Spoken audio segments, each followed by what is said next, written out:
The second session is entitled Nepal's Path to Prosperity, Exploring Economic Diplomacy.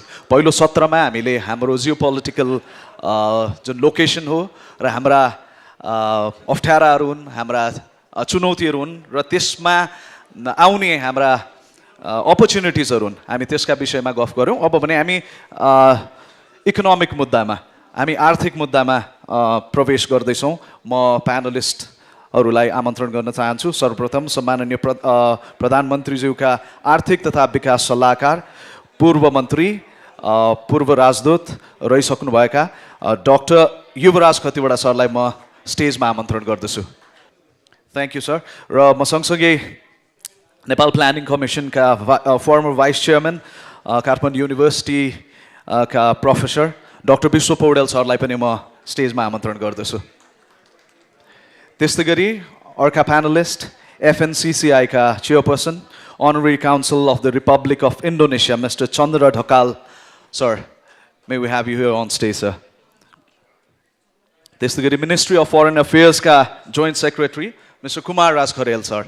म यहाँलाई पनि प्यानलिस्टको रूपमा स्टेजमा आमन्त्रण गर्दछु र यो सेसनको मोडरेटरका रूपमा म PhD स्कलर, त्रिभुवन युनिभर्सिटीका PhD scholar miss Rashmi Pant हामीसँग हुनुहुन्छ। म मोडरेटर्सज्यूलाई यो सेसन अगाडि बढाइदिनु हुनका लागि हार्दिक अनुरोध गर्दछु। Thank you. नमस्ते एन्ड गुड आफ्टरनुन। हाम्रो यो अहिलेको second session Nepal's path to prosperity exploring economic diplomacy भन्ने टपिकमा भइरहेको छ होइन। हाम्रो प्यानलिस्टमा हामीसँग 4 जना हुनुहुन्छ। अब उहाँहरूको इन्ट्रोडक्सन मैले दिइराख्नुपर्छ जस्तो लाग्दैन होइन। फेरि पनि अब हामीसँग युवराज खतिवडा सर हुनुहुन्छ जो डिफ्रेन्ट पोजिसनमा प्रोमिनेन्ट पोजिसनहरूमा 20 इयर्स काम गरिसक्नु भएको छ, more than 20 years I think. अहिले he has been working as the economic adviser of PM and I have Bishwa Paudel. उहाँ चाहिँ एकाडेमिसियन पनि हुनुहुन्छ, इकोनोमिस्ट पनि हुनुहुन्छ र previously as a vice chairman of national planning commission पनि उहाँले काम गरिसक्नु भएको छ। र थर्डमा हुनुहुन्छ हामीसँग Chandra Dhakal sir. He is a well known business person along with chairman of FNCCI। र हामीसँग कुमार सर हुनुहुन्छ। He is been working as a secretary I think of joint secretary of MOFA. So हामीसँग यो कम्पोजिसन चाहिँ business, planning and economic all mix up भएको हुँदाखेरि अहिले exploring economic डिप्लोमेसीमा I think we will get much of insights. So economic डिप्लोमेसीलाई मैले यसरी लान खोजेँ, ग्लोबल सिफ्ट भइरहेको छ, बाइपोलर टु मल्टिपोलर भन्ने कुराहरू अघिल्लो सत्रमा पनि आइसक्यो होइन। एन्ड आई थिङ्क अब एज अ इकोनोमिक डिप्लोमेसी हेर्ने हो भने 1950 यतातिर बढेको इकोनोमिक डिप्लोमेसी एज सच एउटा संस्थागत हिसाबमा इस्टाब्लिस भएको देखिन्छ। त्योभन्दा अगाडि के इकोनोमिक डिप्लोमेसी नभएकै हो त भन्ने क्वेसनमा आई थिङ्क पृथ्वीनारायण शाहको पालादेखि नै हेर्ने हो भने इनिसियली हामीले आफ्नो एउटा सोभरेनिटीको लागि भनौँ, एउटा सर्भाइभलको लागि भनौँ, हामीले म्यारिज डिप्लोमेसी फोकस गरे जस्तो लाग्छ। Being a student I think marriage diplomacy, त्यसपछि राणाहरूमा हामीले क्लोज इकोनोमिक डिप्लोमेसी राख्यौँ, कन्फाइन इकोनोमिक डिप्लोमेसी, त्यो चाहिँ ब्रिटिसहरूसँग मात्रै राख्ने भन्ने पार्टमा गयौँ हामी होइन। त्यसपछि स्लोली हामी 1950s यता चाहिँ हामी ओपन अप भएर अरू कन्ट्रीहरूसँग इकोनोमिक डिप्लोमेसीमा राख्यौँ। So since Vishwa sir has been working with different field, मेरो पहिलो क्वेसन चाहिँ विश्व सरलाई चाहिँ मैले के राख्न चाहेँ भने यो अहिले इकोनोमिक डिप्लोमेसीको के हो त इकोनोमिक डिप्लोमेसी। सो यसको ओभरअल पिक्चर र सरको अब्जर्भेसनहरू यो पार्टमा के कस्तो हो भन्ने खालको हल्का ब्रिफ सबैजनालाई जान्न इच्छा लागेको होला। इकोनोमिक डिप्लोमेसी त भनेको छौँ हामीले होइन, but what is economic diplomacy and your observations? त्यो डेफिनेसनमा भन्दा पनि यस्तो हो, इकोनोमिक डिप्लोमेसी चाहिँ धेरै पहिलादेखि नै हो। त्यो हामीले अघि तपाईँले भन्नुभयो होइन, हाम्रो वास्तवमा बिमलले गरे पनि त्यही त हो नि, ट्रेड राइटहरू लिएर आयो होइन। सुनेन के छ माइकको ठिक छ अहिले? ठिक छ होइन। सो भीममल्लले लिएर आएको पनि त्यही हो, हामीलाई ट्रेड राइटहरू दिएको हो। उसमा लासामा हामीले आफैले के अरे कुनै समस्या भयो भने हामीले आफैले छानबिन गर्न पाउने त्यो गरे हो। हाम्रो इन्डियासँग ब्रिटिस इन्डियासँग पनि भएको पहिलो ट्रिटीहरू तपाईँले हेर्नु इकोनोमिक्स नै हो त्यो क्याप्टेन नक्स आउँदाखेरि हामीले गरे पनि त्यही हो भीमसेन थापाको पालामा हाम्रो एक्सट्राडिसन ट्रिटीहरू पनि यो ठगहरूलाई ठिक पार्ने भन्नेमा पनि इकोनोमिक डिप्लोमेसी नै हो त्यो बेलामै हामीले यो उनीहरूले 10% हामीले 10% ट्यारिफ लाउने उनीहरूले 2.5% ट्यारिफ लाउने भन्ने थियो जङ्गबहादुरको पालामा गरे पनि इकोनोमिक डिप्लोमेसी नै हो चाइनासँग पनि हामीले 1858 को ट्रिटी त्यो टिबेट वार पछिको पनि हाम्रो इकोनोमिक नै हो हेर्नुहोस् हैन त्यही भएर पहिलाको चाहिँ नन इकोनोमिक अहिले चाहिँ इकोनोमिक भन्ने होइन वास्तवमा 1950 पछि चाहिँ बरु यो नयाँ टर्महरू लिएर आइदिए मात्र हो हामीले हैन ओड फाल्दियौँ यताउता भन्यौँ हैन तर अहिले पनि त्यस्तो ठुलो इकोनोमिक डिप्लोमेसी भनेर गरे त के छ र बरु मलाई लाग्छ जयराज आचार्य कसले कतै लेख्नु भएको छ कि पछि 90s तिर चाहिँ हाम्रो डिप्लोमेटहरूले यो व्यापारीहरूको कुरा किन हामीले भन्ने यसले चाहिँ हाम्रो स्याङ्क्टिटी हैन डिप्लोमेटिक स्याङ्क्टिटीमा चाहिँ च्यालेन्ज गर्छ भनेर भन्नु पर्यो भन्ने सुनेको थिएँ मैले हैन सो बरु पछि चाहिँ इकोनोमिक डिप्लोमेसी नगरे हो कि नत्र जङ्गबहादुरको पालाको त्यो 5 वर्ष मिसन छैन एकपल्ट हेर्नुभयो भने 3 लाख रुपियाँको अफिम किनेर बेच्न पठायो कि त्यो मिसनलाई बेच्न पाउने अधिकार थियो so I think Wijeratne Tuladhar सरले त्यो कतै लेख्नु भएको पनि छ होला त्यो हेर्नुभयो भने so it has been going on बरु हाम्रो इफेक्टिभनेस कम भयो होला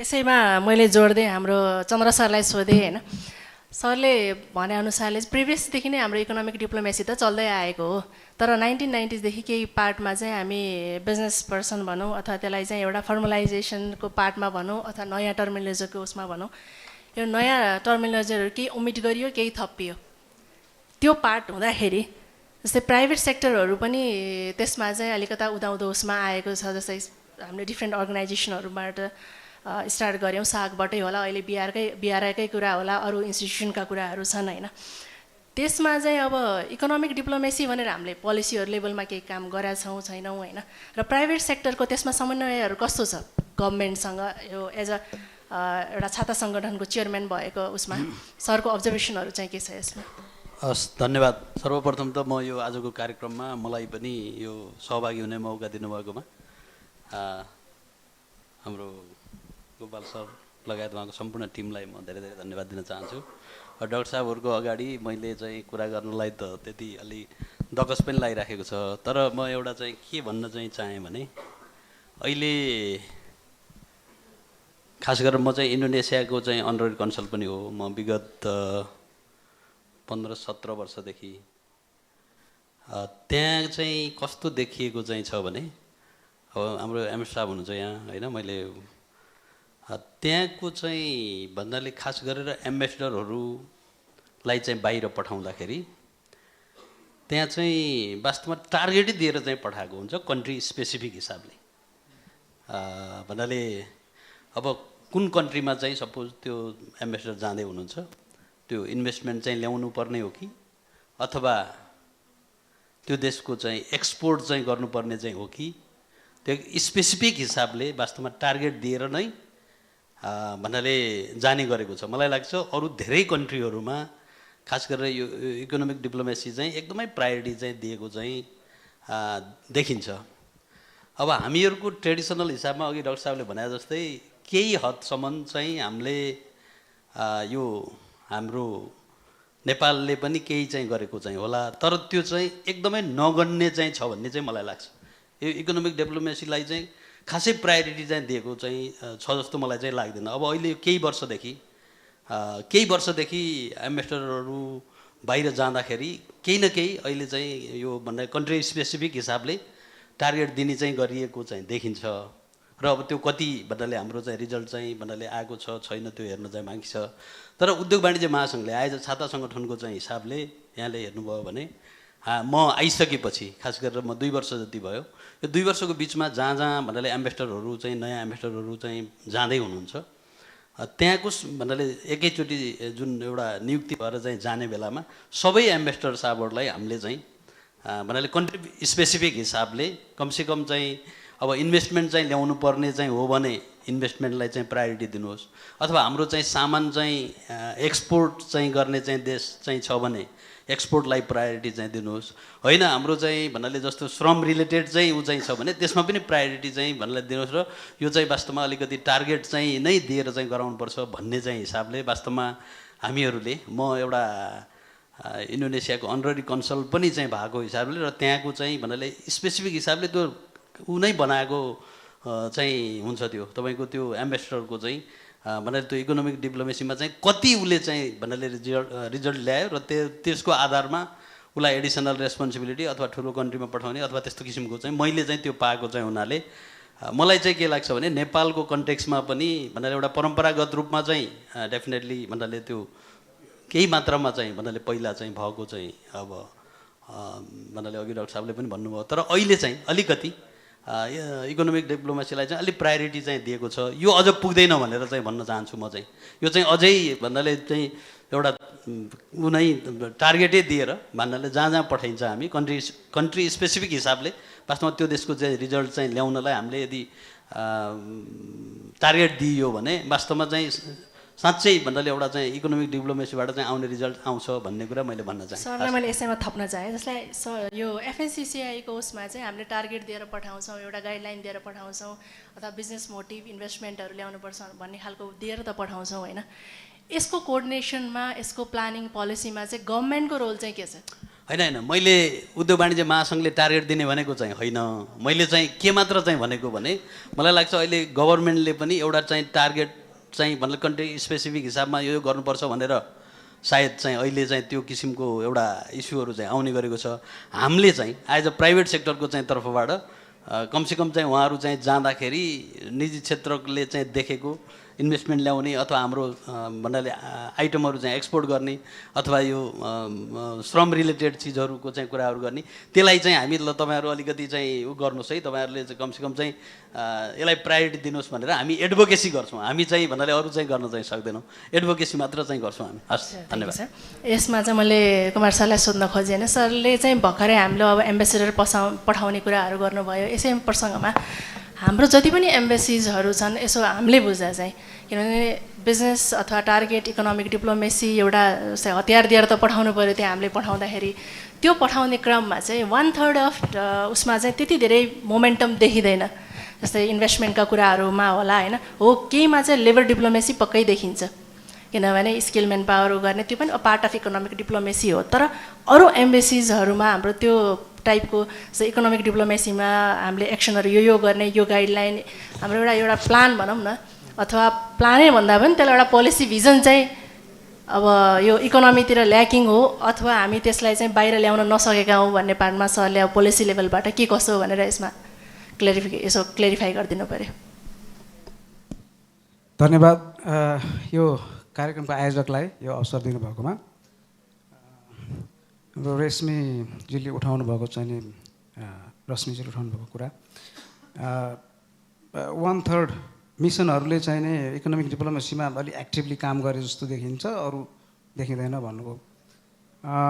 अब त्यो एउटा एङ्गलबाट हेर्दा त्यस्तो लाग्न सक्छ, तर अब मेरो विचारमा चाहिँ म एउटा प्र्याक्टिसनर्स फिल्ड वर्कर र one of the stakeholders भनौँ न। अब यो इकोनोमिक डिप्लोमेसीलाई चाहिँ नि परराष्ट्र मन्त्रालय र यसको नियोगमा मात्र सीमित गर्यो भनेदेखि चाहिँ नि I think we will miss the whole picture, किनभने जम्मा 3-4 डिप्लोमेटहरू हुन्छ फरेन ल्यान्डमा, अरू प्रशासनिक र रेगुलर कामहरू पनि हुन्छ। त्यस कारणले त्यसरी हेर्नुभन्दा पनि यसलाई चाहिँ होल अफ द गभर्मेन्टको एप्रोच, गभर्मेन्ट मात्र पनि होइन प्राइभेट सेक्टर एकदमै ठुलो स्टेक होल्डर पार्टनर भएको हुनाले यो पार्टनरसिप र कोअर्डिनेसनको कुरा चाहिँ बढी ठुलो चुनौती जस्तो लाग्छ।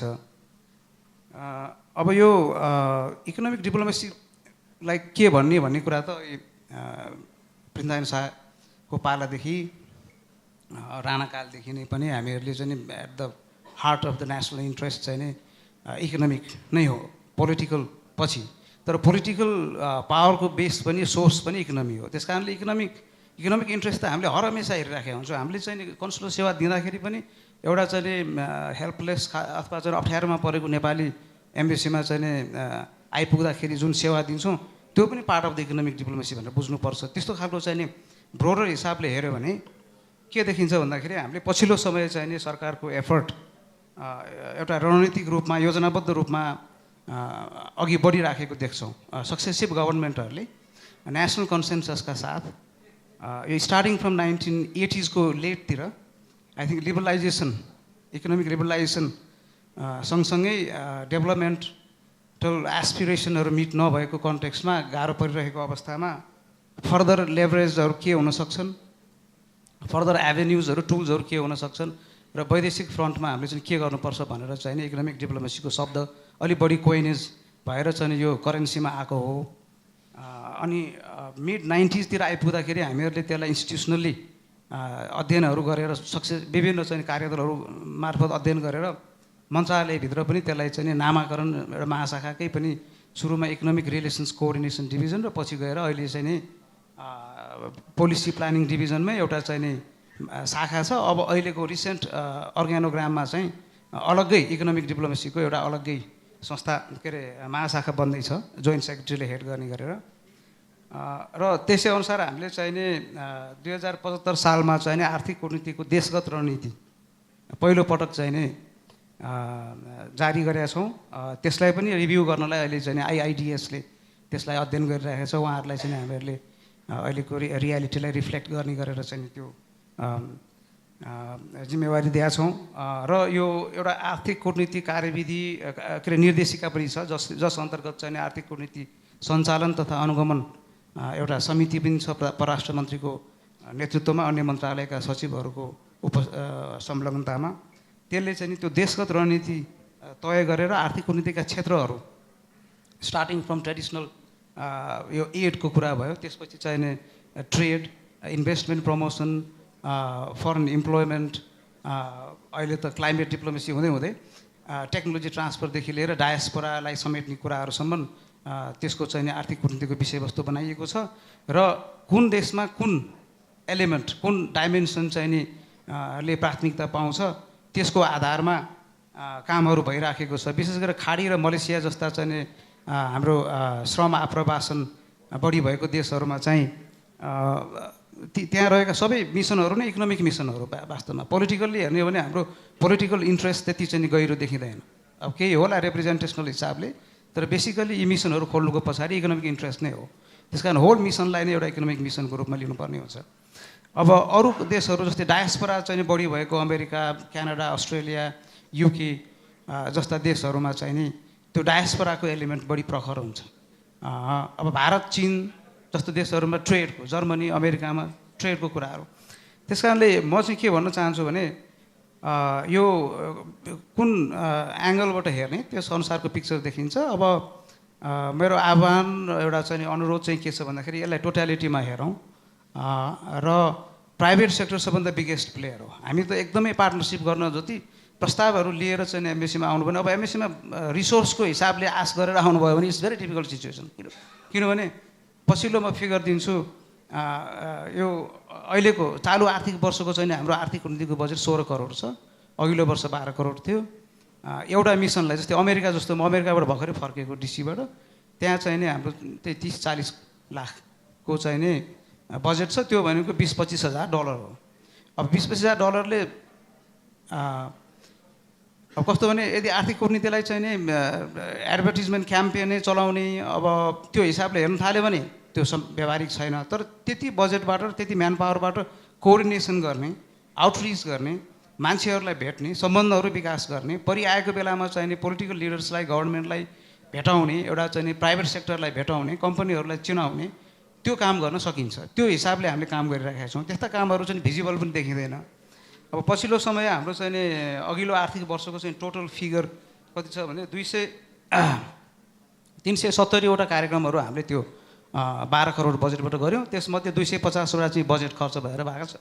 120 चाहिँ नि अब बजेट नलाग्ने खालका कार्यक्रमहरू भएको छन्। त्यस कारणले अब यसलाई चाहिँ नि रिडिफाइन गर्नुपर्छ भन्ने ठान्छु म। यसलाई टोटालिटीमा हेरौँ र चाहिँ नि जति डिमान्ड क्रिएट भयो यो होम कन्ट्री हाम्रो चाहिँ नि डोमेस्टिक फ्रन्टमा, चाहे प्राइभेट सेक्टरबाट होस् चाहे अन्य चाहिँ नि निकायहरू, अरू मन्त्रालयहरू, आइबिएन भन्नुहोस्, एनटिबी भन्नुहोस् अथवा चाहिँ टिपिसी भन्नुहोस्, मेरो त्यहाँ 4 वर्षको बसाइमा मैले चाहिँ नि त्यस्तो चाहिँ सिग्निफिकेन्ट आउटरिच एमबेसीमा चाहिँ हामीले यो कार्यक्रम गर्न राखिरहेछौँ, यहाँनिर यो समस्या पर्यो, तपाईँहरूले चाहिँ यो गरिदिनुहोस् भनेर ठोस प्रस्ताव। अब एफएनसिसिआईसँग त बसेर हामीले अमेरिकन च्याम्बर अफ कमर्समा चाहिँ एउटा कार्यक्रम गऱ्यौँ। अब चन्द्र सर यहीँ हुनुहुन्छ होइन, जतिखेर आउटरिच भएको छ हामीहरूले गर्न सकेका छौँ। तर चाहिँ नि के भने यसमा चाहिँ नि सबै नै प्रोएक्टिभ हुनु पऱ्यो र यो एउटा साझा मिसनको रूपमा लिएर एज ए होल समन्वयात्मक रूपमा कम्प्रिहेन्सिभ रूपमा काम गर्नु पर्यो, मलाई त्यही लाग्छ। Thank you sir. यसमा चाहिँ मैले अब युवराज शर्मा आएँ, सरले अब एज अ मिनिस्टर एन्ड के भन्छ यो अर्थ मन्त्रालयको उसमा पनि हेर्नु भएको छ, एज अ गभर्नर पनि, अब एज अ अहिले आर्थिक सल्लाहकारको रूपमा पनि सरले काम गरिराख्नु भएको अवस्थामा अब प्राइभेट सेक्टरका आफ्नै चुनौतीहरू छन्, गभर्मेन्टका आफ्नै समस्याहरू छन् हो। त्यसमा चाहिँ अब अहिले केही यसो आउँदाखेरि डाउन द लेन हेर्दाखेरि चाहिँ केही समन्वय भएको हो कि भन्ने खालको पनि देखिन्छ। तर फेरि एक्जिक्युसन जब त्यो यो पिक्चरमा आउँछ, ग्राउन्डमा आउँछ, चाहे त्यो इन्भेस्टमेन्ट फोरमबाट होस् चाहे त्यो ट्रेड अफेयर्सबाट होस् होइन, तर इम्प्लिमेन्टेसनमा त्यस्तो खालको ल यो दुईवटा पब्लिक के अरे प्राइभेट सेक्टर र नेसनल एजेन्डाहरू मिट भयो भन्ने खालको अलि नदेखिएको हो कि यसमा चाहिँ सरको अब यत्रो लामो एक्सपिरियन्सले चाहिँ के भन्छ, के च्यालेन्जेसहरू छन्, के यसमा अब अपर्च्युनिटिज पनि भन्नु पर्ला, च्यालेन्जेस मात्रै भन्नु नसौला होइन, यसमा चाहिँ सरले अलिकति हाइलाइट गरिदिनु पर्यो। हस्, धन्यवाद। हिमालयन डायलगलाई धन्यवाद, बोलाउनु भयो, केही कुरा राख्ने मौका दिनुभयो। मैले चाहिँ तपाईँको थिमलाई जस्टिस दिने विचार गरेँ, path to prosperity, role of economic diplomacy. यो तपसिलको कुरामा हामी अहिले नजाउँ, आज नजाउँ। प्रोस्पेरिटीको पाथ कहाँबाट सुरु हुन्छ, त्यसलाई इकोनोमिक डिप्लोमेसीले कसरी काम गर्छ, फेसिलिटेट गर्छ, हाम्रो थिम यो हो। सानो सानो कुरा राउन्ड टेबलमै बसेर गर्न सकिन्छ, बजेट कति, यो कति, ऊ कति भन्ने कुराहरू। पहिलो कुरा, हाम्रो प्रोस्पेरिटीको प्रस्थान बिन्दु कहाँबाट हुन्छ, यो तपाईँको प्रश्नभन्दा बाहिरको प्रसङ्गमा मैले टपिकलाई जस्टिस दिनको लागि भने हो। जुन दिन चरम गरिबीको अन्त्य हुन्छ त्यो बिन्दुबाट हामी समृद्धिको यात्रा सुरु हुन्छ। चरम गरिबीको अन्त्यको लागि विश्वव्यापी प्रयासहरू भएका छन्। सहस्राब्दी विकास लक्ष्य, दिगो विकास लक्ष्य, यी सबै जति पनि हाम्रा अहिलेसम्मका अन्तर्राष्ट्रिय कूटनीतिका, अन्तर्राष्ट्रिय सहयोगका, अन्तर्राष्ट्रिय सद्भावका हाम्रा नीतिहरू छन्, ती सबैले पहिलो बुँदामा चरम गरिबी अन्त्य गरौँ भनिएको छ। त्यसको लागि हामीलाई विदेशसँग व्यापार पनि गर्नुपर्छ, सहायता पनि लिनुपर्छ, प्रविधि हस्तान्तरण पनि हुनुपर्छ, लगानी त्यसैसँग आउने कुरा हो, यो पनि गर्नुपर्छ। त्यो कसरी गर्ने, हिजो मेसिनरी अथवा चाहिँ सैन्य सहयोगको माध्यमबाट कब्जा गरिन्थ्यो होला, औपनिवेशिक शक्तिको हिसाबले, अर्को हिसाबले भन्यो भने हार्ड पावरको हिसाबले गरिन्थ्यो होला, अहिले त्यो गर्नै पर्दैन। अहिले सफ्ट पावरको हिसाबले गरिन्छ, इफिसियन्सीको माध्यमबाट, सूचनाको माध्यमबाट अथवा आफ्नो प्रडक्टको सुपेरिटीको माध्यमबाट बजार कब्जा गर्ने हो।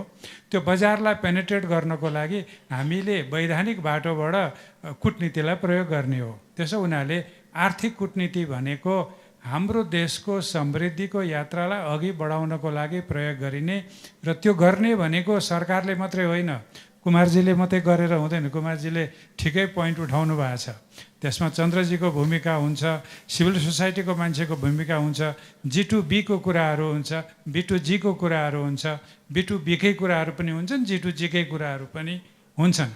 त्यसो भएको हुनाले पहिलो कुरा चाहिँ इकोनोमिक डिप्लोमेसी भन्ने शब्दले, यो डिप्लोमेसी भन्ने बित्तिकै चाहिँ ठ्याक्कै परराष्ट्र मन्त्रालयको डोमेन हो र उसकै मात्रै चाहिँ सुप्रिम अथोरिटी एक्सर्साइज गर्ने भयो भन्यो भने हामी मिसगाइडेड हुन्छौँ। यो डिप्लोमेसी सबै स्टेक होल्डरहरूले गर्ने विषय रहन्छ। त्यो मानेमा परराष्ट्रले के गर्यो गरेन भन्यो भने हाम्रो एनालिसिस पनि बायस्ड अथवा लोपसाइडेड हुन्छ। यसरी हामीले हेर्नुपर्छ। तर बिजनेस कम्युनिटीलाई यो डिप्लोमेसीको तहमा लैजानको लागि फेसिलिटेट गर्ने, एक्सपोजर गरिदिने, इनेबलिङ इन्भाइरोमेन्ट बनाइदिने काम चाहिँ फेरि गरिदिनुपर्ने गभर्मेन्टले नै हो। त्यो मानेमा फेरि परराष्ट्र मन्त्रालय नै त्यसको लिड एजेन्सी हो। त्यसरी हामीले यो कुरालाई अघि बढाउने हो। अब यो अहिले हामीले जे कुरा गर्दैछौँ, प्रोस्पेरिटीको पाथमा इकोनोमिक हामी डिप्लोमेसीलाई कसरी अघि बढाउने भन्दाखेरि 4-5 वटा कुरा हामीले गरेनौँ भने अहिले हाम्रो चाहिँ एनालिसिस यो थिमलाई जस्टिस हुँदैन। पहिलो कुरो ट्रेड एड र इन्भेस्टमेन्टको इन्भाइरोमेन्टमा डिप्लोमेसीलाई हामीले कसरी प्रयोग गर्छौँ भन्ने निटिग्रिटीमा जानु जरुरी छ। अघि पहिलो सत्रमा भएका छलफलहरू अथवा सामान्य प्रधानमन्त्रीज्यूले भनिरहनु भएको सन्तुलित परराष्ट्र नीतिको सन्दर्भमा पनि यसको मूल पक्ष दुईटा छ, एउटा नेसनल सेक्युरिटी, अर्को आर्थिक समुन्नति। त्यही हो, राष्ट्रिय सुरक्षा, सार्वभौमिकता, राष्ट्रिय हितको रक्षा, दोस्रो भनेको आर्थिक समुन्नति। त्यसैलाई ब्यालेन्स गरेर लिएर जानको लागि हामीले आर्थिक कूटनीतिलाई पनि प्रयोग गर्ने हो। अहिले पछिल्लो चरणमा दुई तीनटा कुराहरू थपिएको छ। एउटा असाध्य पछिल्लो चरणमा श्रमको चाहिँ आवत जावत धेरै भएकोले, लेबर इन्टिग्रेसन ग्लोबली हुन थालेकोले श्रम बजार पनि हाम्रो आर्थिक कूटनीतिको एउटा पाटो बन्यो। अब पुरानो हिसाबले हेर्ने हो भने अहिले सूचना प्रविधिले ल्याएका चुनौतीहरू, अवसरहरू र वित्तीय कारोबारमा बढ्दै गएका अत्यन्त धेरै सम्भावनाहरू, खास गरी फिनटेकले ल्याएको सम्भावनाहरू, त्योसँग सम्बन्धित जोखिमहरू र त्योसँग सम्बन्धित अवसरहरू, त्यसको कारणले पनि आर्थिक कूटनीतिलाई नयाँ डाइमेन्सन दिएको छ। पछिल्लो भनेको चाहिँ क्लाइमेट डिप्लोमेसी, जसको आर्थिक आयाम ठुलो हुन्छ, किनभने क्लाइमेट चेन्जको इफेक्ट त इकोनोमीमै पर्ने भयो, अर्थतन्त्रै कमजोर हुने भयो र सबैभन्दा पहिले गरिबै सबैभन्दा बढी प्रभावित हुने भयो। त्यसको इकोनोमिक डाइमेन्सन भएको हुनाले क्लाइमेट डिप्लोमेसीलाई पनि हामीले ब्रोडली हाम्रो डिप्लोमेसीको अङ्गमा र इकोनोमिक डिप्लोमेसीको एउटा चाहिँ सब्सेक्वेन्ट अथवा सब्सिडियरी एलिमेन्टको रूपमा पनि हामीले हेर्नुपर्ने हुन्छ। त्यसरी हेर्दा हाम्रा इम्प्लिमेन्टेसनहरू ठिकै छन्। एउटा प्रसङ्ग भनेर म सिद्ध्याउँछु मेरो अहिलेको चरणलाई कि 2052 सालमा 1996मा पहिलोचोटि इकोनोमिक डिप्लोमेसीलाई कसरी अघि बढाउने भन्ने तत्कालीन प्रधानमन्त्री शेरबहादुर देउवा प्रधानमन्त्री हुँदा एउटा कार्यदल बनाएको थियो। त्यसमा मैले पनि काम गरेका थिएँ र त्यो कार्यदलले दिएको रिपोर्ट नि मलाई लाग्छ इकोनोमिक डिप्लोमेसीको सन्दर्भमा चाहिँ त्यो पहिलो प्रतिवेदन र इकोनोमिक डिप्लोमेसीलाई अब हामीले आर्थिक विकास र चाहिँ समृद्धि भन्ने शब्द त हामी प्रयोग गर्दैन थियौँ त्यो बेला, दिगो आर्थिक विकासको माध्यमको रूपमा प्रयोग गर्नुपर्छ भन्ने त्यहाँबाट सुरु भएको। त्यसमा तपाईँ 1990sबाट भन्नुभयो, म चाहिँ मिड 90sबाट हाम्रो फोकस चाहिँ त्यसतर्फ गएको छ र त्यसको कार्यान्वयन क्रमशः भइरहेको छ जस्तो मलाई लाग्छ। धन्यवाद। यो पाथ टु प्रस्पेरिटीको कुरा अलिकति हाइलाइट गरिदिनु भयो। मैले यसै प्रसङ्गमा अलिकति ट्रेल नछोड्दै भनौँ न, यसमा चाहिँ अब हाम्रो इन्टरनल डिफ्रेन्ट फेजेसमा भयो। 1996बाट इकोनोमिक डिप्लोमेसीको एउटा प्लेटफर्म क्रिएट भयो र हामी यसमा चाहिँ अहिले पनि एक्जिक्युट गरिरहेकै छौँ भन्ने अवस्था छ। यो सिफ्ट हुने क्रममा अब नेपालमा पनि डिफ्रेन्ट चेन्जेसहरू आइरहेकै अवस्था हो। फर इक्जाम्पल हामी चाहिँ लिस्ट डेभलप एलडिसीको उसबाट 2026मा एउटा ग्रेजुएसन लिने भन्ने उसमा छौँ। अर्को भर्खरै हामी एउटा ग्रे लिस्टको उसमा चाहिँ हामी वर्कआउट गरिरहेका छौँ नेपाललाई त्यसबाट बाहिर निकाल्नको लागि। भनेपछि यो दुईवटा फ्याक्टरले चाहिँ नेपालको इकोनोमिक डिप्लोमेसीको जुन भिजन मिसनहरू अथवा प्लानहरू छ त्यसमा चाहिँ कुन वेमा लान्छ, हामी कुन ऊ चाहिँ कस्तो मिसन जुन एउटा हामी वर्कआउट गरिरहेका छौँ त्यसमा चाहिँ के चेन्जेसहरू हामीले हेर्नुपर्ने हुन्छ जस्तो लाग्छ सरलाई चाहिँ। यसमा पनि सरले क्लेरिफाई गरिदिनु भयो भने हामीलाई आज क्लियर हुन्थ्यो होला। हजुर, यो सरलाई नै भने मैले। हेर्नुहोस्, केही थप च्यालेन्जेसहरू अहिलेको यो चाहिँ ग्लोबल पावर सिफ्ट आदि इत्यादि शब्द म प्रयोग गर्दिनँ, यो चाहिँ इन्टरनेसनल रिलेसनको विज्ञहरूलाई नै दिन्छु। मैले इकोनोमिक डिप्लोमेसीलाई अहिले कहाँबाट हेरिरहेको छु भने केही उदाहरणबाट सुरु गर्छु। नेपाल हाम्रो अन्तर्राष्ट्रिय वित्तीय कारोबारको हिसाबले चाहिँ ग्रे लिस्टमा परेको छ। हामीले राम्रो काम गरेनौँ भने ब्ल्याक लिस्ट हुन सक्छौँ भन्ने डर हामी सबैलाई छ र हामी काम गर्दैछौँ। यस्तै समस्या हामीलाई 10 वर्ष अगाडि पनि परेको थियो।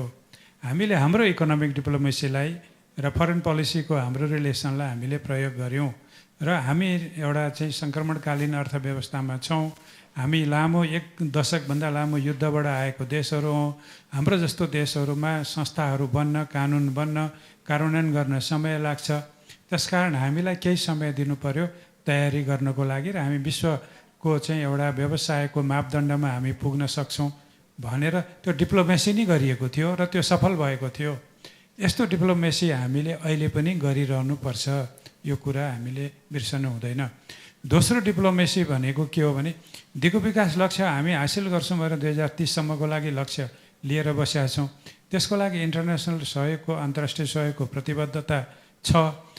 खास गरी अल्प विकसित मुलुकको लागि दिने भनेको त प्रतिबद्धतै छ। त्यो कार्यान्वयन भएको छैन भनेर सम्झाइरहनु पर्ने अवस्था पनि छ र त्यो कार्यान्वयन गराउनलाई हाम्रा आवाजहरू हामी जस्तै मुलुकहरूको आवाज अघि बढाउनु पर्ने पनि आवश्यकता छ।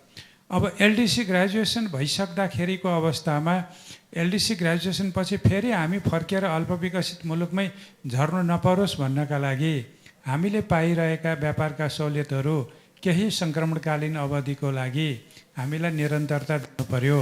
हामीले पाइरहेको वैदेशिक सहायता अनुदान अथवा ऋण पनि सहुलियतपूर्ण ऋण हुन्छ, त्यो सहुलियतपूर्ण रूपमै केही वर्ष हामीले पाइराख्नु पर्यो। किनभने त्यो विकासशील मुलुकमा गइरहँदा हाम्रो सङ्क्रमणकालीन व्यवस्थामा हामी सबै समस्या एकैचोटि जुझ्न हामी सक्दैनौँ होला। त्यस कारणले हामीलाई पनि यसमा अलिकति समय चाहिन्छ भन्नुहोला। त्यसबाहेक अन्तर्राष्ट्रिय व्यापारका असमान कतिपय कुराहरू छन्, त्यसमा पनि हामीले निरन्तर आवाज उठाइरहनुपर्छ। चाहे त्यो WTO को माध्यमबाट होस्, चाहे त्यो क्षेत्रीय व्यापार सङ्गठनहरू साफ्टा या बिमस्टेकको माध्यमबाटै किन नहोस्, यस्ता विषयमा पनि हामीले हाम्रा कुराहरू उठाइरहनुपर्छ। खास गरी प्रविधि हस्तान्तरण, प्रविधिमा बौद्धिक अधिकार, बौद्धिक सम्पत्तिको अधिकारको कुराले हाम्रा कतिपय कामहरूलाई औद्योगिकरणका प्रक्रियाहरूलाई रोक्न सक्छ। त्यसकारणले जेनेरिक भइसकेका बौद्धिक सम्पत्तिहरूमा हाम्रो पहुँचलाई तिमीहरूले खुम्च्याउन पाउँदैनौ, त्यसमा पनि तिमीहरूले हामीलाई सहयोग गर्नुपर्छ भन्ने कुरामा पनि हामी जानुपर्छ। यस्ता कुराहरूमा अन्तर्राष्ट्रिय मञ्चमा हाम्रा कुराहरू व्यावसायिक तहबाट, कूटनीतिको तहबाट, नागरिक समाजको तहबाट र चाहिँ हामी पेसागत तहबाट, खास गरी युनिभर्सिटीको प्रोफेसरहरूको तहबाटसम्म पनि उठाएर आफ्नो आवाजलाई लिएर गयो भने हामीले अल्प विकसित मुलुकबाट माथि उठिरहँदाखेरि हामीलाई आइपर्न सक्ने केही प्रतिकूल असरहरूलाई हामीले निराकरण गर्न सक्छौँ। त्यसतर्फ अब हामीले लाग्नुपर्छ। त्यसरी हामी अघि बढ्ने हो। डेफिनेटली हाम्रो इन्टरनल स्ट्रेन्थ बढाइसकेपछि बल्ल हामीले आफ्नो एक्सटर्नल डिप्लोमेसीमा पनि स्ट्रेन्थ बढाउन सक्छौँ भन्ने पार्ट त हामी क्लियर पनि छौँ। र हाम्रो सरले भने जस्तो डिफ्रेन्ट पोलिसिज, डिफ्रेन्ट भिजनहरू राख्दाखेरि, लबिङहरू गर्दाखेरि, आफ्नो भोइस पुटअप गर्दाखेरि यो कुराहरू नभएको पनि होइन, हुन सक्दैन भन्ने पनि छैन। यही क्रममा अब अघि योभन्दा अघिल्लो सेसनमा एडका कुराहरू जस्ट लाइक टेरिफ लगाएका कुराहरू आए होइन, बाहिरको क्रममा के इम्प्याक्ट पर्छ त, कस्तो हुन्छ भन्ने पार्टमा चाहिँ धेरै कुराहरू गरिराख्दा सर एज अ एकाडेमिसियन पनि, एज अ इकोनोमिस्ट पनि र नेसनल प्लानिङमा सरले वर्कआउट गरिसक्दाखेरि जस्तै अहिले हाम्रो केही एडहरू अब विथहोल्ड भयो अथवा सिज भयो, त्यो पार्टमा र हाम्रो अनगोइङ इकोनोमिक सिनेरियोहरूको पार्टमा जुन हामीले सरले पनि भर्खरै के भन्नुभयो भने हामीले एडहरूकोमा केही लबिङ गर्नु पर्ला, केही गर्नु पर्ला भन्ने पार्टमा यो हामीसँग अहिलेलाई फ्रिज हुँदाको सिनेरियोमा how do we look the upcoming front? नेपालले चाहिँ आफ्नो प्लानिङहरू, भिजनहरू कसरी लान्छ होला? अब एडहरू फ्रिज हुने भन्ने चाहिँ अब एकदम नेचुरल पनि हुँदै गएको छ। अब यो अनुदान हामीहरूले पाउँछौँ भने धेरै आशा पनि नगरौँ। पहिला पनि कहिले हो सुरु भएको हाम्रो यो सधैँ संसार के अरे नेपाल कति एडमा गएको त 2010-15 सालबाट सुरु भयो। 40 सालतिर एकदमै धेरै थियो। त्यसपछि फेरि एडहरूको कन्ट्रिब्युसन हाम्रोमा घट्दै गएको छ। अहिले त हाम्रो बजेटको कति % आउँछ? धेरै आउँदैन। पहिला एक जमाना थियो 60% थियो होइन, अलमोस्ट एड र फरेन बोरोइङको। त्यसले गर्दाखेरि हामी एड भन्दा नि सस्तो यो स्रोतहरू कहाँ पाइन्छ भनेर हेर्ने हो अहिले आएर होइन। अब हामीले हेर्दाखेरि, म आफूले हेर्दाखेरि चाहिँ कस्तो छ भने जस्तै एडिबीहरूसँग हामीले पैसा लिएर मेलम्ची बनायौँ, नारायणघाट बुटोल रोड बनायौँ होइन। यो दुईवटा उहाँहरूको हाम्रो 80% लोन चाहिँ अहिले त्यसै पनि वर्ल्ड ब्याङ्क र एडिबीहरूको छ। तर टेक्नोलोजी ट्रान्सफर अथवा प्रोजेक्ट इम्प्लिमेन्टेसनमा धेरै विकनेस भयो। हामीले त्यो देख्यौँ, 50 अरबको प्रोजेक्टको हालत देखाएको छौँ, त्यत्रको देखाएको छौँ होइन। त्यसले गर्दाखेरि हामीलाई पैसा मात्रै नभएर, सस्तो पैसा मात्रै नभएर हामीलाई एकदमै राम्रो टेक्निकल हेल्प सहितको पैसाहरू चाहिएको छ अहिले। तर राम्रो कुरा के छ भने यस्तै खालको यदि तपाईँले कन्फरेन्सहरू दिल्लीमा गएर बस्यो भने संसारमा पैसाको कमी छ भन्दैन उनीहरूले। दिल्लीको एटिच्युड चाइनामा गयो भने त्यो भन्दैन। चाइनिजहरू त आफै पनि विदेशी मुद्रा टन्नै लिएर बसेकै छन्। हाम्रै पनि अहिले $17 अरब भनेको 1993 मा चाइनामा जति फरेन रिजर्भ भयो त्यति पैसा हो। हाम्रो खालि राजस्व परिचालनमा विकनेस भएको मात्रै हो अहिले। चाइनिजहरूले नि यतिबाटै ग्रोथ गरे। म 1994 थिएँ, 1994 मैले धेरै ठाउँमा भने पनि छु चाइना के थियो त्यो बेला, थिएननमेन काण्डले गर्दाखेरि अनस्टेबल थियो, विदेशी मुद्रा थिएन, सबैले नाकाबन्दी लगाएको थियो। यतिबाटै उनीहरूले आँखा चिम्लेर सी जिनपिङको बाले चाहिँ संसदमा गएर लिबरलाइजेसन गरेर पोलिसीबाट ग्रोथ गरे होइन। त्यही भएर चाहिँ हामीले पनि के भन्दाखेरि राइट पोलिसीहरू पर्स्यु गर्ने हो। हाम्रो 48 सालको पनि हालत लगभग त्यस्तै थियो, राइट पोलिसी पर्स्यु गरेर अगाडि बढ्यौँ। अब अहिले चाहिँ पोलिसीहरू अब त्यसो डिटेलमा म जान चाहन्न, मेरो विचारमा धेरै विकनेसेसहरू भएको छ हाम्रो जुन पोलिसी फ्रन्टमा, जहाँ चाहिँ थुन्नी यहाँ लगानी गर्न पाउँदैन, त्यहाँ लगानी गर्न पाउँदैन भने हामी यो ठाउँमा आइपुगेका छौँ भन्ने मेरो सोचाइ छ होइन।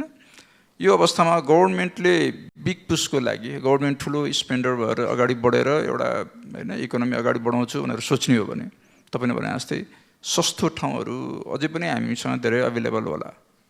हामीले क्रेडिट रेटिङमा पनि राम्रै गरेका थियौँ। त्यसको लागि अभियस क्यान्डिडेट चाइना इन्डियाहरू छँदैछ, दुईवटा मेन ब्याङ्कमा। अब त दुईवटा मात्र भयो नि, त पहिला यो दुईवटा ब्याङ्क हुने त एक जमाना थियो जतिखेर एजियामा विदेशी मुद्रै थिएन। सारा संसारको इकोनोमी भने अमेरिकाको मात्रै जस्तो थियो। इभन युरोपमा पनि पैसा नभएर होइन सेकेन्ड वर्ल्ड वार पछि त्यो गरे हो नि त।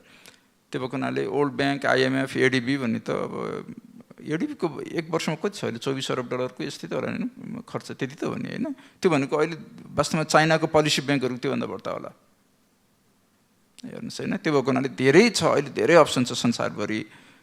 त्यो सेन्समा चाहिँ इकोनोमिक डिप्लोमेसी भने चाहिँ के भने इन्फर्मेसन ल्याउनलाई सडनली रिलेभेन्ट हुनसक्छ। र एउटा सानो कुरा के भन्दाखेरि यो प्रसङ्ग ल्याइहाल्नुभयो, इकोनोमिक डिप्लोमेसी पहिला पनि पञ्चायत कालमा यो राष्ट्र ब्याङ्कको ब्याङ्करहरूको चाहिँ अरब काण्ड भन्ने तपाईँले सुन्नुभयो होला नि होइन।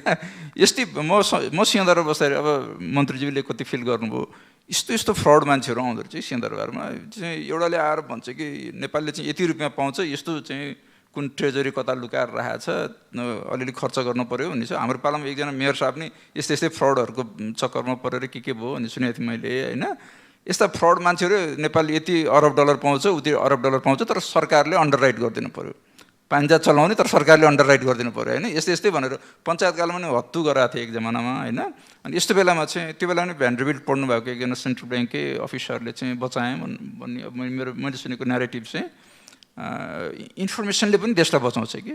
त्यो इकोनोमिक डिप्लोमेसी भने चाहिँ त्यो सेन्समा हाम्रो डिप्लोमेटहरू जहाँ छन् कान ठाडो बनाएर बसेर ल यहाँनिर चाहिँ रियल जेन्युन सोर्स छ होइन, स्रोतहरूको लागि यहाँ चिप इन्ट्रेस्ट रेटमा पाउन सक्ने स्रोतहरू होला, अरू देशले नि युज गरिरहेका छन्, लेजिटिमेट हो, जेन्युन हो।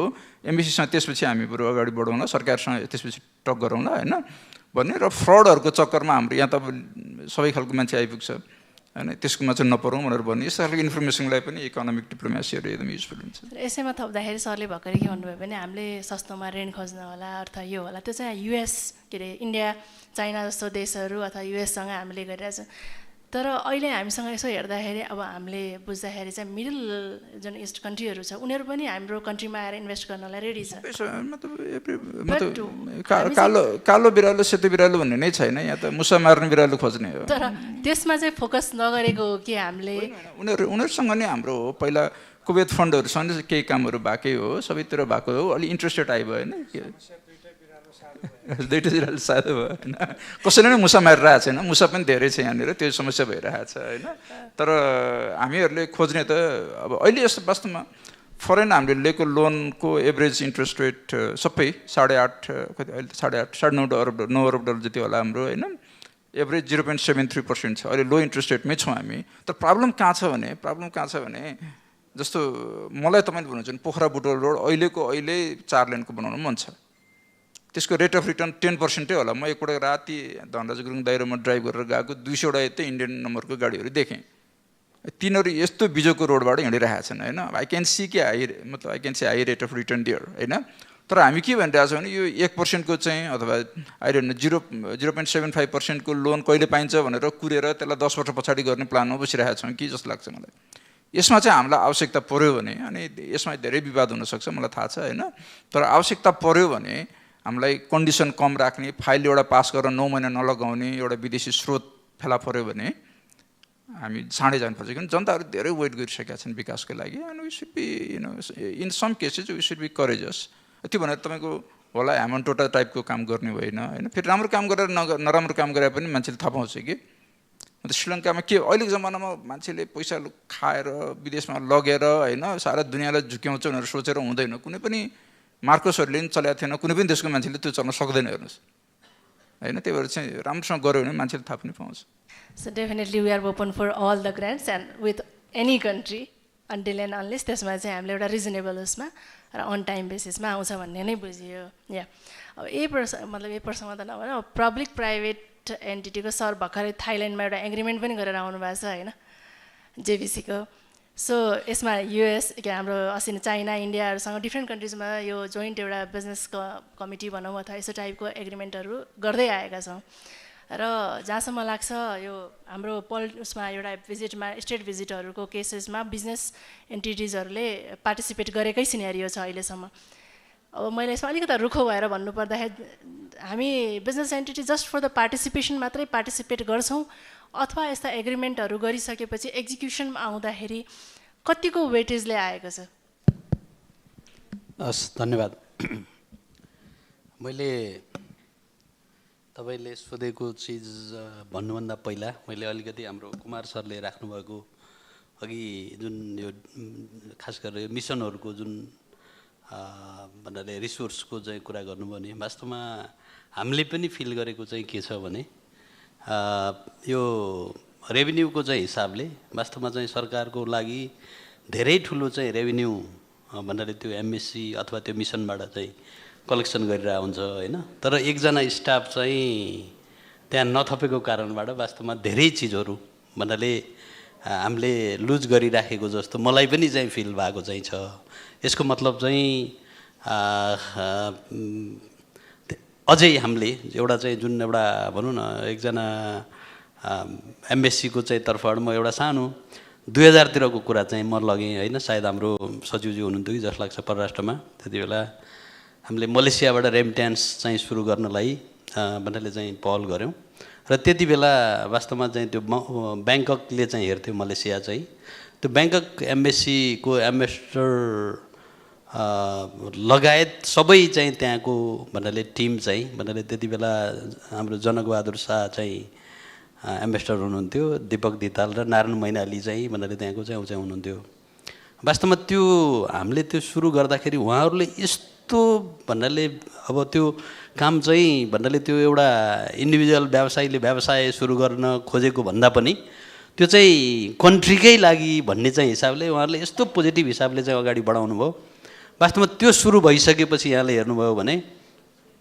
आइएमई भनेर सुरु गरेको थियो मैले यहाँ यो नाम पनि जोडेँ पछि चाहिँ रेमिट्यान्सको लाइसेन्स चाहिँ यदि लिन चाहिँ गयो भने हामी पनि आइएमईको चाहिँ लाइसेन्स लिनु पऱ्यो आइएमई गर्नु पऱ्यो भनेर वास्तवमा भन्नाले पछि भन्नाले धेरै ठाउँबाट त्यो किसिमको चाहिँ आयो यसको मतलब त्यो वास्तवमा चाहिँ इकोनोमिक डिप्लोमेसीको चाहिँ वास्तवमा त्यो ब्याङ्कक एम्बेसीले इनिसिएसन लिएको वास्तवमा अहिले हामी जति पनि यो रेमिट्यान्सको जस्तो अहिले जुन हामी रिजर्भको चाहिँ कुरा गर्छौँ वास्तवमा त्यो पहिलो चाहिँ ऊ चाहिँ थियो कि यसको मतलब चाहिँ एम्बेसीको डिप्लोमेटिक मिसनले वास्तवमा अलिकति चाहिँ भन्नाले हिसाबले चाहिँ लागेर र त्यहाँको रिसोर्सले चाहिँ साथ दियो भने वास्तवमा धेरै कामहरू चाहिँ गर्न सकिन्छ भन्ने लाग्छ जहाँसम्म भन्नाले प्राइभेट सेक्टरको चाहिँ भनौँ न एक्टिभिटीहरू बिजनेस एक्सपान्सन चाहिँ गर्नको लागि वास्तवमा हामीहरूसँग सफिसियन्ट फन्ड चाहिँ हामीहरूसँगै छ कुमार सर हामीले चाहिँ भन्नाले हामीलाई केवल चाहिँ भन्नाले हजुर भनौँ न मिसनहरूले चाहिँ फेसिलिटेसन मात्रै गर्नुपर्छ प्राइभेट सेक्टरलाई चाहिँ भन्नाले जस्तो फन्ड चाहिँ दिएर प्रोग्राम गर्ने भन्ने कुरा त्यो चाहिँ प्राइभेट सेक्टरले एक्सपेक्ट पनि गर्दैन र हामीले वास्तवमा हामीहरूसँग त्यसको लागि चाहिँ पैसाको चाहिँ कमी पनि चाहिँ छैन वास्तवमा उसको चाहिँ तर्फबाट भन्दाखेरि र अहिले भर्खरै मात्र भन्नाले अब केही समय पहिला जस्तो नेपाल सरकारले यो बिआइए बाइलेटरल इन्भेस्टमेन्ट एग्रिमेन्टको चाहिँ टेम्प्लेट चाहिँ भन्नाले चाहिँ पास गर्यो क्याबिनेटले र अहिले चाहिँ मलाई लाग्छ सबै मिसनहरूमा त्यो टेम्प्लेट कन्ट्री स्पेसिफिक हिसाबले कस्टमाइज गरेर पठाइ पनि सकेको चाहिँ छ र अहिले मिसनहरूले काम पनि भन्नाले मलाई लाग्छ चाहिँ सुरु भइसकेको चाहिँ छ भला त्यसको रिजल्ट आउनलाई चाहिँ टाइम लाग्छ होला जहाँसम्म यहाँले सम्माननीय प्रधानमन्त्रीको भन्नाले निजी भ्रमणको चाहिँ बेलामा जुन तपाईँहरूले चाहिँ गर्ने भन्नाले अब यो इकोनोमिक भनौँ न समिट भनौँ अथवा भन्नाले वाट एभर भन्नाले चाहिँ ऊहरू एग्रिमेन्टहरू त्यो चाहिँ कतै एग्रिमेन्टको लागि अथवा भन्नाले एउटा चाहिँ भन्नाले उसको लागि हो कि भन्ने वास्तवमा त्यो चाहिँ होइन। अब यहाँले हेर्नुभयो भने कतिपय चाहिँ ठाउँहरूमा यो चाहिँ अब प्राइभेट सेक्टरको चाहिँ अर्गनाइजेसनहरू वास्तवमा चाहिँ एडभोकेसी गर्ने चाहिँ फोरम हो। हामी चाहिँ कुनै एउटा डिसिजन गरेर हामीले चाहिँ इम्प्लिमेन्ट पनि चाहिँ गर्ने होइन र हामीले जबरजस्ती तपाईँहरू चाहिँ लगानी गर्नै पर्छ भनेर भन्न पनि सक्दैनौँ। र एउटा चाहिँ एडभोकेसीको हिसाबले प्राइभेट सेक्टरले चाहिँ एडभोकेसी गर्ने, त्यसमा चाहिँ सम्माननीय प्रधानमन्त्री भन्नाले जो जानुभएको छ उहाँले चाहिँ त्यो प्राइभेट सेक्टरको एडभोकेसीलाई चाहिँ उहाँहरूले चाहिँ कमिटमेन्ट चाहिँ गर्दैन। हामी चाहिँ अब प्राइभेट सेक्टरले चाहिँ गरेको कुराहरू, प्राइभेट सेक्टरले अगाडि सारेको कुराहरू सरकारको तर्फबाट हामी चाहिँ फुल सपोर्ट गर्छौँ। भन्नाले त्यहाँ भएको चाहिँ भनौँ न अब कानुन जुन अहिले धेरै कानुनहरू पनि परिवर्तन चाहिँ भयो, त्यसको लागि अब हाम्रो डाक्टर साहब पनि भएको चाहिँ हिसाबले अब प्रधानमन्त्रीको सल्लाहकार भएको हिसाबले धेरै अब धन्यवाद पनि छ। यसले पनि वास्तवमा चाहिँ एउटा चाहिँ एकदम पोजिटिभ हिसाबको चाहिँ म्यासेज गएको छ। तर म यहाँलाई चाहिँ के भन्न चाहेँ भने अस्ति सम्माननीय प्रधानमन्त्रीसँग चाहिँ वास्तवमा त्यो थाइल्यान्डको उसमा भएको त्यो साँच्चै हिस्टोरिक चाहिँ छ। भला त्यो रिजल्ट आउनलाई चाहिँ अब हामीले भन्नाले फलोअप चाहिँ डेफिनेटली चाहिँ गर्नुपर्छ।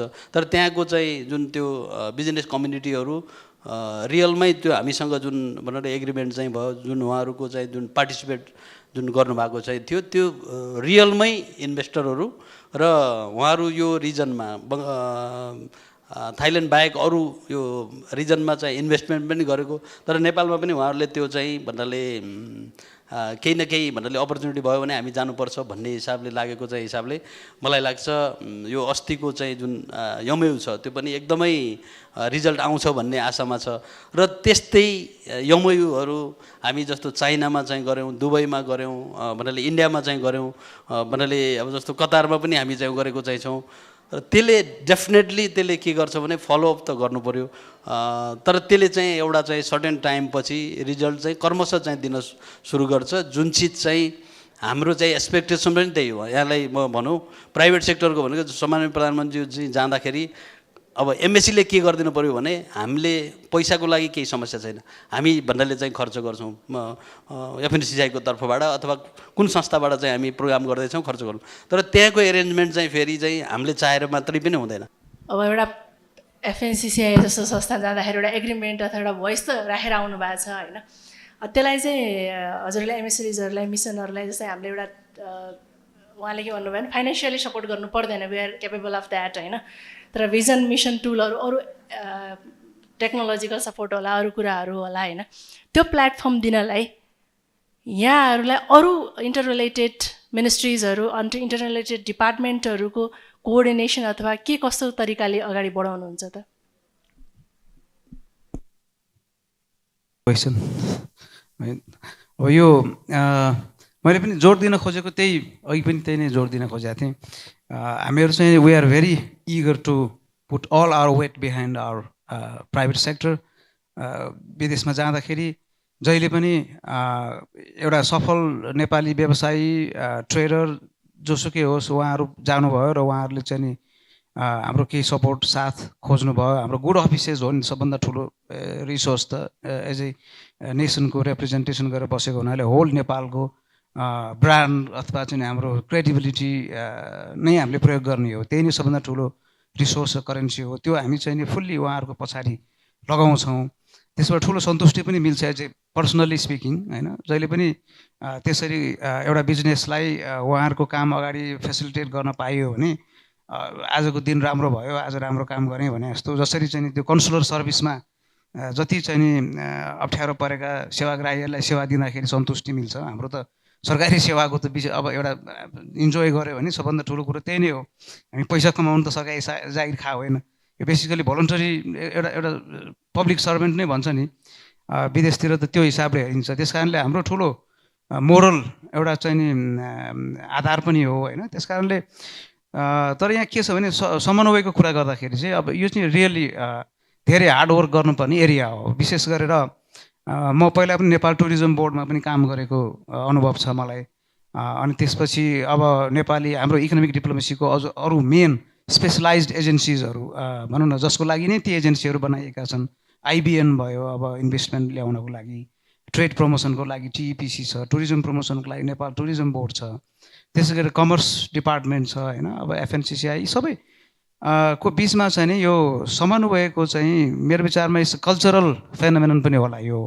इट कम्स ओभर टाइम होइन, रियलाइजेसन पनि हुनु पऱ्यो, यसको पोटेन्सियल पनि महत्त्व पनि बुझ्नु पऱ्यो। अब परराष्ट्र मन्त्रालयलाई चाहिँ ट्रेडिसनल्ली यो मेसेन्जर हो, यिनीहरू just they are Hulaki office भने जस्तो तरिकाले पनि कहिलेकाहीँ त्यो अर्थमा पनि हेरिन्छ। भने मतलब सब्सटेन्स सबै जरो किलो यो विषयगत मन्त्रालयहरूसँग हुन्छ, बाहिरको फेस मात्रै हो, यसलाई प्रयोग गरे पनि हुन्छ नगरे पनि हुन्छ भने जस्तो खालले लियो भने अपेक्षित नतिजा हासिल हुँदैन। तर यो त हाम्रो अनुहार हो, हाम्रो फेस हो बाहिर देखाउने, त्यस कारणले यसलाई फुल सपोर्ट हामीले यताबाट गऱ्यौँ, इन्फर्मेसन दियौँ, रेस्पोन्ड गऱ्यौँ, टाइमली कम्युनिकेसन गऱ्यौँ भनेदेखि प्रभावकारी हुन्छ। अब त्यो फ्रन्टमा चाहिँ म धेरै गर्नुपर्ने देख्छु। डिजिटल यो टेक्नोलोजीले त अब धेरै कुराहरू सजिलो पनि भएको छ। पछिल्लो समय यो समन्वय र सहकार्य, यो पार्टनरसिप चाहिँ नि अलि इफेक्टिभ प्रभावकारी पनि हुँदै गएको छ, डेफिनेटली हुँदै गएको छ। अब मलाई त सबभन्दा अझ यहाँ सोध्नु भएको छैन, तर एउटा विषय थप्न मन लागेको चाहिँ समृद्धिको अघि पूर्व मन्त्रीज्यूले, मेरो त उहाँ बस पनि हो डिसीमा चाहिँ नि, उहाँकै अन्डरमा काम गरेँ मैले होइन, एज अ डेप्युटी। अब यो जुन समृद्धिसँग जोड्ने आजको डिस्कसनलाई भन्दाखेरि मैले आज यहाँ छुटेको एउटा विषय चाहिँ नि यो सेवा क्षेत्रको महत्त्व। हामीहरूले चाहिँ गुड्स ट्रेडमा धेरै फोकस गरेर नट ओन्ली जियो पोलिटिकल कन्स्टेन्टले भन्दा पनि हाम्रो जियोग्राफिकल कन्स्टेन्टले पनि प्रोडक्सन कस्ट चाहिँ नि उकालो ओह्रालो ट्रान्सपोर्टेसन यसमा धेरै नै इन्धन लाग्छ। अब त्यस कारणले यो त्यहाँ 4 वर्ष डिसीमा बसेर चाहिँ मैले हेर्दाखेरि चाहिँ यो सर्भिसेस सेक्टर, त्यसमा पनि आइटी सेक्टरको एक्सपोर्ट गर्न सक्ने, त्यो जियोग्राफिक कन्स्टेन्टले नरोक्ने। अब ह्युज डायस्पोरा बढ्दो छ, अब एकातिर हामी चाहिँ नि डायस्पोरा पलायन भइराखेको छ भनेर भन्छौँ मान्छे नेपाली युथहरू, तर त्यहाँ गएर त बसिया छन् नि, उनीहरूको मन त नेपाली नै छ, उनीहरू चाहिँ त्यहाँ बसेर पनि नेपालमा योगदान गर्न चाहन्छन्। अब नेसन राष्ट्र भन्ने कुरा यो फिलिङको कुरा पनि हो होइन, भावना। त्यस कारणले त्यो सेवा क्षेत्रमा चाहिँ हामीले I think we have tremendous potential, त्यसमा काम गर्न सक्छ एम्बेसीले अझ बढी, किनभने त्यसमा सम्भावना बढी छ। किनभने पछिल्लो समय लगभग क्लोज टु 1 बिलियनको चाहिँ आइटी सर्भिसेज हामीले एक्सपोर्ट पनि गरेका छौँ होइन, त्यस कारणले त्यतातिर पनि बहस चाहिँ जानुपर्छ जस्तो लाग्छ मलाई। डेफिनेटली, किनभने डाइनामिजम चेन्ज भइ नै रहेछ इकोनोमिक डिप्लोमेसीको, डेफिनेटली। किनभने आजको पोइन्ट होइन, we are on the right path, तर म्याटर यति मात्रै हो कि हामीले अपकमिङ जुन चेन्जेसहरू छ त्यसलाई इन्कर्पोरेट गर्दै अगाडि बढ्नुपर्ने छ। जे पास्टमा थियो त्यो कुराहरू केही छन्, केही चेन्जेस भएर आएका छन्, जस्तै आइटीहरूका कुरा होला, डिजिटलाइजेसनका कुरा होला, ग्रिन इकोनोमीको होला, क्लाइमेट चेन्ज, डिफ्रेन्ट कुराहरू प्यारलली नै आइरहेछ अहिले, and is a connected world. त्यो कारणले कनेक्टेड वर्ल्डमा डिप्लोमेसीको पार्टमा मेजरली डेभलपमेन्टल डिप्लोमेसी, अब अहिले हाम्रो मेजर फोकस नै इकोनोमिक डिप्लोमेसी नै हो जस्तो लाग्छ होइन। So I think we are on the right path to the prosperity, and we are exploring new content to add on that path होइन। त्यो कारणले hopefully we'll be able to add on from different aspect, different prospect, and आज चाहिँ हाम्रो time पनि सकिएको छ, हामीसँग 48 सेकेन्ड बाँकी छ। सबै प्यानलिस्टलाई thank you so much for your insightful participation and for your view, and thank you for the participation, thank you organization, I hope to see you soon, thank you, enjoy your evening. Thank you.